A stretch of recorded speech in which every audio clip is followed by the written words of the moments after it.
What's good? It is Sean, the host of the Leadership Lounge. We are back for another amazing episode.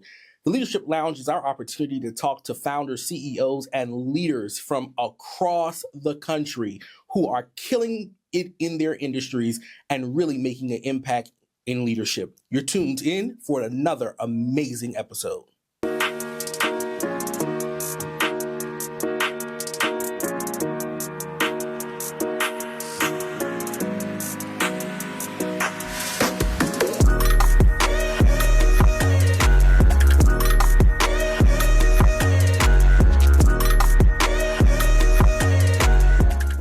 Alysha, thank you so much for being here on the Leadership Lounge. I am so honored to have you, my friend, my sister, the mother of my niece. Where's she at? Right. So listen. Welcome. We're going to jump right into an amazing conversation. And I like to start all of our conversations the same way. Take us to the beginning. How did you become the Alysha Harvey that we see today, the tax advisor? Take us back. Well, that's a deep question. See, I should have got these questions in the beginning. But, to start off, of course, just going to college. And even before then, my father really instilling in me about finances, about credit, budgeting, banking, right? And taking me to get the Bank of America bucks that was there, Yeah.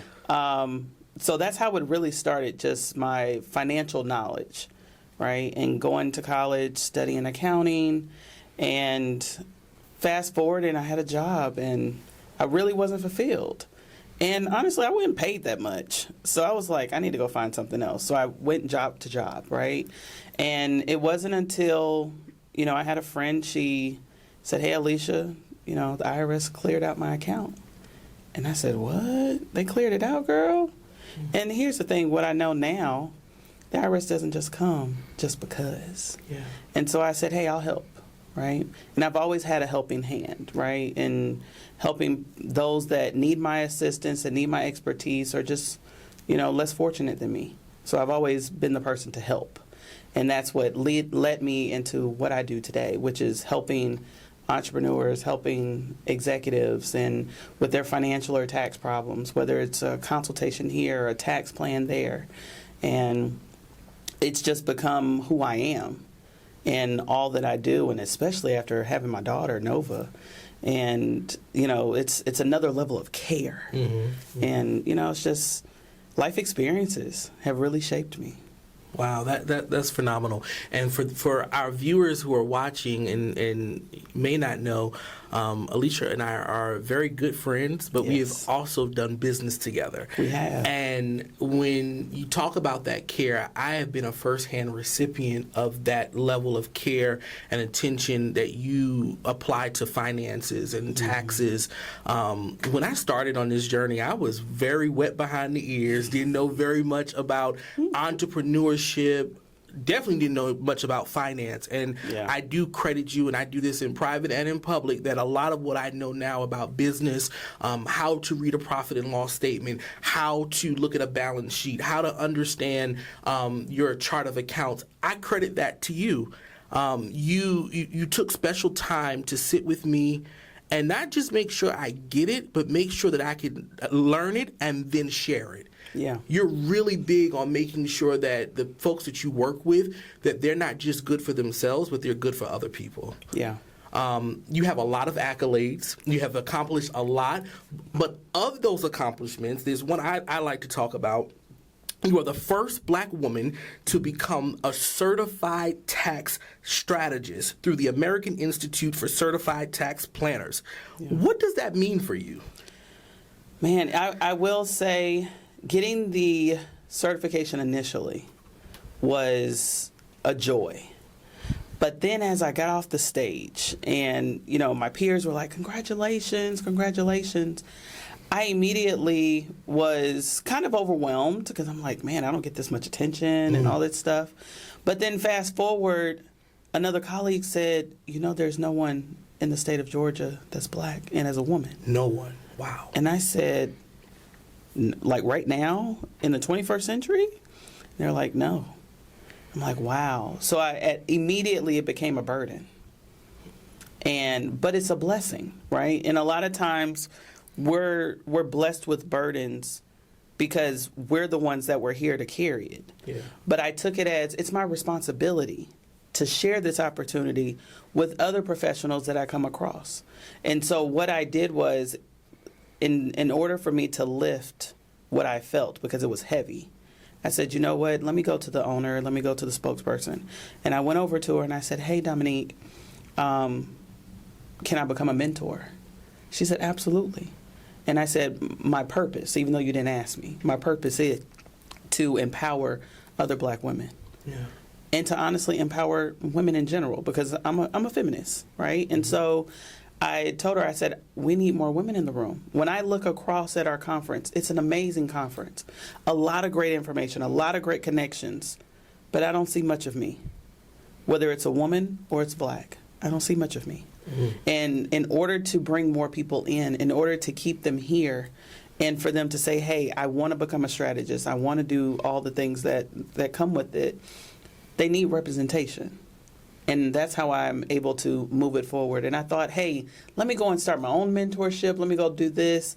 And I was like, well, that takes a lot of work behind the scenes. And to be honest, I'm not that person. So true. You know, and so I just said, hey, I'm going to use her platform and help the others that come through and recommend people to this organization, because it's great work. It's great work. But for so long, there's been not many of us there. And I think that's the problem, right? Especially when we start talking about, you know, the great words, generational wealth. And when we start talking about how do I have enough for retirement? How do I not pay as much in tax? How do I become the rich and the wealthy? We don't have enough of us in those rooms, at those tables, to bring it back and share it. And unfortunately, we also, once we get it, we don't empower others. And so I took that burden to share it with others. As a mentor, is there like a recurring type of advice you find yourself having to give women entrepreneurs and women CEOs? I do. So unfortunately, many women CEOs or executives, unfortunately, weren't taught about finances at home. They weren't taught about finances in school, unless you went the business route. Right? And most people don't go business because it's boring or it's just white driven, to be honest. And I find myself taking it back to the basics of what is a credit score? How do I read it? How does it function? How do I get my credit score to go up? How does it come down? How to just pay bills in general? How to set it up on recurring? Where do I go? Like even some of the most recent questions I had was, I bought a house and I was told to do something about homestead. I don't know how to do it. Showing them how to do that, right? Because historically, a lot of the men handled that stuff, and women didn't.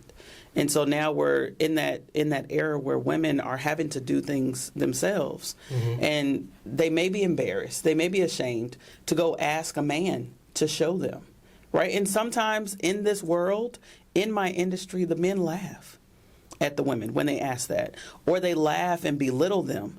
And there's so many women that come to me and say, my previous accountant laughed at me, or they talked down to me. They did this, they did that, and I didn't feel empowered. I wanted to shut down. Yeah. And I'm just like, no, that's not how it should be. You know what I mean? And so even fast forward, I told my team, I said, hey, we're going to do webinars once a month to empower our clients. And so now we have that in a vault called the Distinct Toolbox. And I'm telling my clients, go in there, learn, play the videos, download the worksheets, download the workbooks, download all of that and take it in. Because even though you have unlimited meetings with me, there's only so much we can share before you get into overload. True. You know? So true. And I find out, and when I say how impactful it is and just how serious it is, I have clients who are in their 20s all the way to clients that are almost 70 that are having the same issues. Women across the board. And it's sad that we are here in 2025, about to be in 2026, and we're still having those same conversations. And the gap is wide.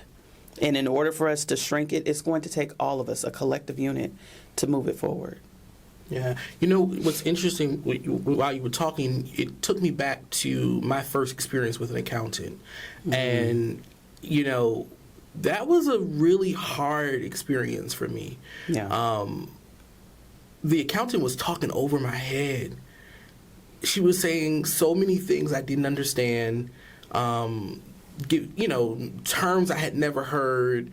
You know, and I had expressed that, you know, I was new to entrepreneurship, new to business ownership, and I wanted to be compliant. I wanted to do the right things. Mm-hmm. But it was such an overwhelming experience, I kind of just backed away and shied away. And then my business suffered because of it. You know, yeah. You remember there were times where, you know, I had penalties and all kind of things that needed to be cleared up. And thank God I, you know, was able to come to you and your team at Distinct Tax, and you guys were really able to move me into a place where I wasn't afraid of getting a letter from the IRS anymore. Mm-hmm. It was a joy to actually see IRS because there were checks coming back to me for the first time in this journey that I wasn't afraid to see IRS on an envelope and like, oh my God, how much do I owe now? Because I actually didn't know anything. Right. They were giving me money back, and that's, you know, my personal testimony to working with you and just the work that you've been able to do.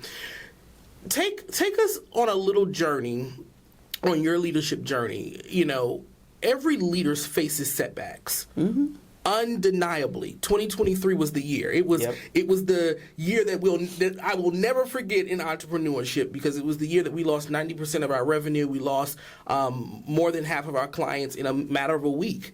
And I had to reimagine. I've talked about it many times. Reimagine what business looks like. Yeah. Have you had a setback on your leadership journey? Oh, absolutely. And I was actually just speaking with a client about it, because I have several clients that are going through these hills and valleys right now. And I feel empowered to share that I had that moment where I couldn't make payroll. And it wasn't because I was less than or I didn't know how to do it. The clientele or the audience that I had wasn't right. Right? And so I ended up seeing like a negative $2,000 in my bank account. And then I remember saying, okay, this sucks. I didn't cry about it or anything, but I was like, man, this really sucks. Yeah. And I'm the solutionist in my personal life, in my business life. And so all I said was, how do I get money now? Because I'm not going to get a job. I'm going to make this work. So I was driving for Uber or Lyft in the morning and late at night. My husband didn't like it, but I was like, I don't care. You don't see my business bank account, mm-hmm. and that thing is negative, mm-hmm. right? And so at that point, I started Ubering and Lyfting, and that was before all these other fees that they have now, because goodness gracious. So during those times, I would make probably about $200 a day, driving for probably about 4 to 5 hours in the morning, starting about 6 a.m. Then I would work my business in the afternoon. And then late at night, probably about 9:30, 10 o'clock at night, I would drive again. And so between those two drives, it was about $200, right? An average, maybe now, what people make in a day going to work. And so even fast forward, as I did that and I said, okay, clear out this account, started getting some clients in or whatnot, still wasn't enough because my personal bills had to get paid, right? And so it was still time in between, not enough time, right? There was still a small gap from when I had my last paycheck and where I became an entrepreneur. And I said, you know what? I have a house. Let me tap into the equity. Let me see if I can get a home equity line of credit. Come on, strategy. Come on. And I applied, and I said, hey, I'm self-employed now. They said, don't worry about it. We'll just take your tax returns. I said, yes. My tax return shows money, mm-hmm, mm-hmm. right? And so she said, all we need is $2,000. I said, $2,000? Where am I going to find that? Well, fast forward. I had a credit card that had cash advances. So I took the $2,000 out of that, paid it to get the home equity line of credit. They gave me $75,000. My God. And that's how I built Distinct. Wow. Yeah. Okay, for those that are listening, Alysha just gave some strategy there. Yeah. A lot of strategy, actually, on leveraging credit, leveraging what you have, your assets, to grow. And it's risky, But that's what business is. You got to take those calculated risks, but you also have got to be in a position to have the options to take those risks. There you go. You know, and I love how your brain thinks. I love how that strategy works. But as well as I know, some of this stuff is above strategy. What role has faith played in your journey? Man, I will say in the beginning it didn't play much. It wasn't until it was after COVID. I'm going to say, I'm put around like maybe 21, 22. And so around that time, business started getting shaky. And for everybody. Right. It was shaky, right? Because in 2020 to 21, business started booming for me. It went the opposite direction. Everybody was sitting at home chilling. You and I, we were in the office. You know what I mean? And we were like, we're going to grind it out. We can't catch COVID if it's just the two of us. That part. You know? Yep. That's and what we bleached the lobby and all that. But let me fast forward. So it wasn't until those days and nights, because we were in the office day and night, right? And I had friends and family call, like, are you at home? No, I'm working. And I stopped answering that phone because they didn't know what I was fighting for. And the only person that understood that was God. I mean, you understood it because you were there. But the only person that understood that was God. And I was just like, man, is it always going to be this hard? And the thing is, and as I get a little emotional about it, but the thing is, it's always going to be hard at every level. So as you elevate, it's always going to get hard. And the thing is, you can't give up, right? And so like the pivot during those times, it becomes crucial in your faith. Money's going to come and go. Money is a tool. And I understand that, right? Listen, you got me over here crying. Oh my God. So, I understand that. And so I'll add this here. So there's a Bible verse. Oh goodness, I lost it for a second. But it says, don't be anxious. Yeah, be anxious for nothing. For nothing, right? And then you take your request to God. Right? Yes. And so, and that's what I leaned into, right? And I can't tell you the days and nights that I spent in those pivots, in those challenges, in those upgrades that nobody understood except me and God. You and God. Because every time I went to a friend or I went to a family member, they were just like, girl, go get a job. I could go get a job. I can get a job to make $100,000, $200,000, $300,000, $400,000. But the thing is, I don't have my freedom, right? Yeah. And again, that's subjective for many entrepreneurs, right? Right. Freedom means different for everybody. Absolutely. But for me, it was, I like to come and go as I please. If I decide that I want to work at 6 a.m. and log out at 10 a.m., I can, right? And that was the freedom I was looking for. But at the end of the day, even till this day, as we grow and we hit new challenges, this economy right now just sucks for everybody. Yeah. And suck is not even the right word. Okay, this is the appropriate word to say. But I just truly, I have to lean into Him and to understand that it's going to be better. Yeah. And then I have to use my expertise and my intelligence. I have to do the work. Right? Because I can't just sit here and rely on my faith and assume that it's just going to happen. Right? So very similar like when my bank account was a negative 2,000. Yeah. And I said, okay, I know my knowledge. I set myself up for times like this when I didn't even know what the time was. Right? And so I empower people to go buy a house, get assets, get this, because you can leverage it later. Yeah. And many people are scared. They'll risk it all for the business, but they won't risk it on themselves. Wow. Yeah. So, shifting gears just a little bit, what does discipline look like for you? Ooh, hey, you getting real deep today. So, discipline, sometimes it's locking myself into my office. Sometimes it's me getting on a plane for a day trip and being kind to myself. Yeah. It's remaining steadfast in the cause and the purpose and knowing that the solution I provide to the world is needed. Yeah. Discipline also looks like staying up to date in my craft. As much as I may not like it and sit inside those boring webinars and read all these books, that's what discipline looks like, right? Saving when I want to go spend. There were times, which, man, that sucks too. But there were times whenever I closed the deal, you remember I went to go buy me a purse. Because I'm really big on purses. I love my bag. That celebratory thing, yeah. But then it came to a point, it was like, this bag is not helping you grow. So I stopped. Every deal I closed, I said, put it back to the business. Yeah. Put it back to my team. Put it back into my future retirement instead of buying this bag. And as much as I love my valuables, the discipline of growing is so important. And then last, I'll say, even the discipline in my personal life, being that example for my daughter, is bigger than anything.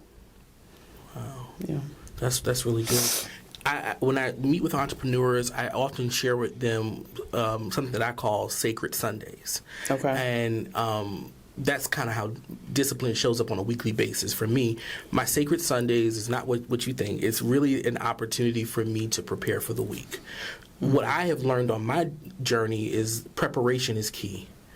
And I can't go a week without preparing for that week. The week, as you know, throws us all kinds of curveballs. And so my Sundays, when I spend time by myself, just preparing, looking at my calendar, time blocking, preparing for my meetings, looking at the phone calls that I have for the week, really crafting that strategy for that week. And I've gotten so disciplined that I don't miss a Sunday. I don't care if I'm traveling. I don't care if I'm home, if I'm on vacation. I've got to take that sacred Sunday to prepare for the week so that that week will be successful. And that's how discipline has shown up for me. One thing that I want to jump into real quick is we can't talk about leadership and not talk about team. You know, in order to lead, you got to have people that are following you. There you go. What has your experience been like building a team? So, you know, that mirror is real. It doesn't lie to you. And so when I started out, I know I never led a team before. But I said, you know what? I can do this without training, how crazy I thought, right?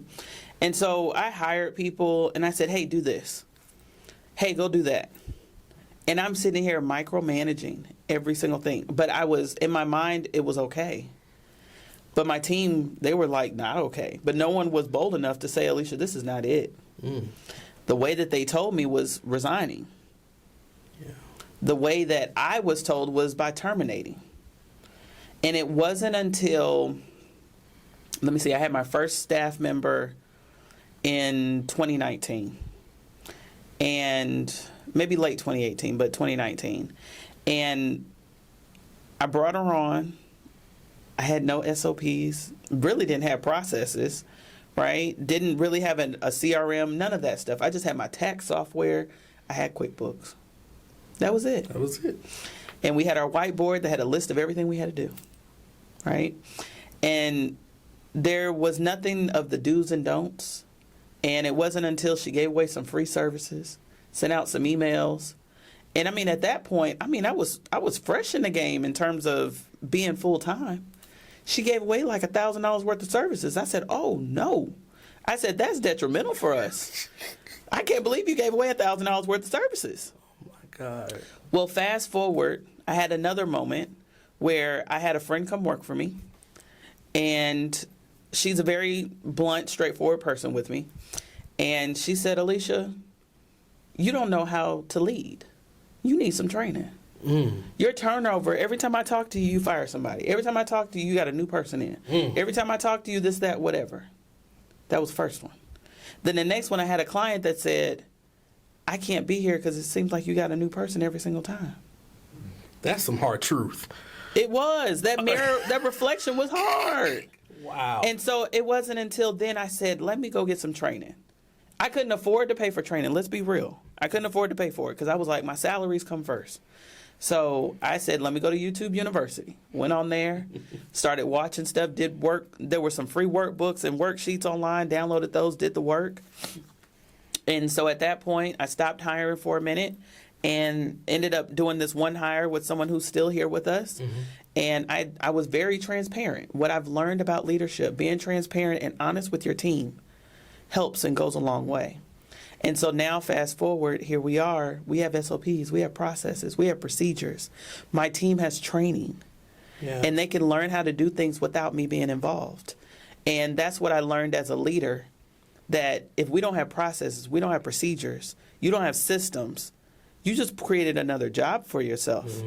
That was one. And then the other thing is, you got to empower your people. You got to treat them with respect. Treat them how your boss never treated you. So then they'll stay. And you become one of the best places to work.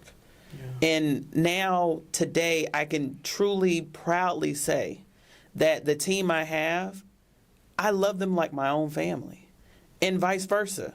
They share with me that I've been able to take them out of toxic work environments and that they enjoy coming to work. And in the world today where people want to work remotely, my team want to go inside the office. They want to see each other. And I'm like, y'all go ahead. I'm going home. But that's the environment, the culture that was provided inside of there. And now they're the ones interviewing for employees now, new employees and new staff members. And they immediately know this person's not going to work out. They're not part of what we've built. And they're going to come in and tear it down and make it difficult. And so as a leader, empowering your team and, doing the right thing, putting processes and systems in place, and, put a succession plan in place as well. Because your team and your clients, they deserve that. Yeah, that's good. Good leadership produces other leaders. And I share that even with my staff here. It's not about me. It's about what we're building. And it's also about our growth on this collective journey. If we're not growing every day, we're doing something wrong. If you're not becoming the best version of yourself every day when you show up here at the office, we're doing something wrong. And I think we share a lot of that in common. For our watchers and those that are listening, I've had the honor of building my business almost parallel to Alysha because of the proximity. We were in our first office, which was in the office building that you were already in. We during COVID, we worked together quite a bit, and really forged a strong relationship there. And then when we moved to our current location, you joined us in this building, and we're still able to do that. And we've done joint team retreats and just so many things together. And that's one thing I want to talk about is the importance of community and building relationships as leaders. Because a lot of times we think we're on this island by ourselves and we have to do it alone. And that was my prayer. That was my prayer when I moved into our first office. It was, Lord, connect me with other leaders with like minds so that I don't have to do this alone. And then came you and others, and now I have a community of powerful business owners and entrepreneurs, and we've all leveled up together. So what has community and connection meant to you? It honestly, I didn't have my first community until, I want to say it was 2019, and I went full-time in 2017. And the time period between 2017 and 2019, I thought I could do it all myself. It wasn't until I found my first community, and I learned so much, different, tricks and trades and graphics, marketing, systems, operations. That's when I started learning so much. And don't get me wrong, sometimes you outgrow a community and you have to level up and go to another one. Sometimes you go to the community and you find out that wasn't the one to go to. But don't stop searching. Yeah, that's right? good. And the thing is, people have to understand, a community does not have to be hundreds of people. Sometimes it could just be two of you. Sometimes it could be 3 or 4. It could be a small group. You know what I mean? And that's where I learned I've thrived better in, are those small communities. And even if we are a small group within a larger group, they've taken me to different heights. They've introduced me to new clients, new circles, where I can share, hey, right now my revenue is not where it's supposed to be. And they'll say, hey, I got you. This is what you need to do, X, Y, and Z. And next thing you know, my revenue doubles, right? And it's like, boom, this is amazing. It's like clockwork. It's like, when they say taking candy from a baby, don't take candy from a baby. But, it's just, I was like, man, this is easy. But the thing is, in order to get access to some of these communities, you need the funds. You do, yeah. Right? And so, of course, that takes it all the way back to the financial literacy and the financial empowerment of you got to create and make sure that you have these funds to be a part of these different communities. If they're free, awesome. Yeah. But most of them aren't. Yeah. The ones that move the needle. Yeah. And I always say start where you are. Absolutely. If the free community is what you can afford right now, start there. If you can't afford, the best, consultant out there, start with the consultant that you can afford. Yeah. I think for so long, when I was new in business, I was waiting, and I was doing more detriment to myself waiting until I could afford something versus just seek out what I can manage at my level and then level up from there. And I think sometimes in leadership, we get that misconception for the right time. There's no right time. It's the now time. Yeah. Let's do it now. Let's do what we can now.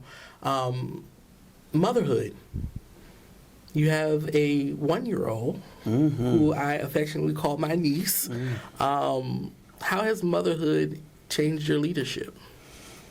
The quality of time, that the separation of time, right? So I was a routine person before her. I'm extremely routine at this point. I don't care if it's the same thing every single day. But managing my time has been the ultimate, cheat code to motherhood. Because if I'm able to make sure, well, this is the thing, I have to get up before she does. Yeah. If I'm up after her, I'm already behind the day. Yeah. Right? And then I get whatever else is needed to be done after she goes to sleep. But it also, I would say it softened me up just a tad. Depending on the subject or whatnot. But other than that, I'm still who I am, of course. But motherhood, when I found out I was pregnant, I had to recenter myself to the point where, I excluded myself from friends, activities, even things for my own business. Because I knew I had to prepare myself for whatever was about to happen. Because I didn't know. Right. I mean, I saw stories on Instagram, TikTok. People told me certain things. But to be honest, nothing. I don't care how much anyone describes it to you. You don't know what it feels like to be within motherhood until you get in it. And at that point, that's when you're like, oh, the life changes. People will share, oh, your life changes. Or, sometimes your world stops. The world doesn't stop. I just include her in it. But you got to figure out how to do that. Yeah. And you got to be routine. You got to be organized. Yeah. And if you're not, you can get easily overwhelmed. Yeah, and I think it's so important that we're intentional about our families. Yeah. One thing leadership can do is consume your time. Yeah. And one of the things that I find with a lot of scaling businesses is I have to remind them, hey, you also have to steward home. Absolutely. How we take care of our business reflects on how we take care of our family and vice versa. So we've got to find a way to balance them. And balance is a concept, it's a theory, doesn't really exist, but we've got to pursue some type of levelness so that every part of us is served. Because what would it benefit for us to build these wonderful businesses, obtain all this wealth, but you have a disconnected family? Yeah. And I will say, just managing my time with my team, I've shared with them to work in blocks. Don't try to do 2-3 hour sprints in the day. Do 30 minutes, do 45 minutes, take a break. Jump back in 30, 45 minutes, then take a break. Right? And I know sometimes we have meetings that are about an hour, sometimes 2 hours long. Those may be some of those exceptions. But I get more done in a short amount of time after joining I call it Secret Society of Motherhood. So I get more done in a day, get more done in 30 minutes than I did when I had all the time in the world as not being a mother, except being a dog mom at that point. they're self-sufficient. So at least mine were.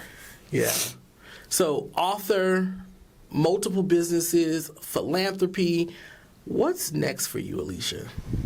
I'm honestly, at this point, I'm just kind of maintaining. I'm happy where I'm at.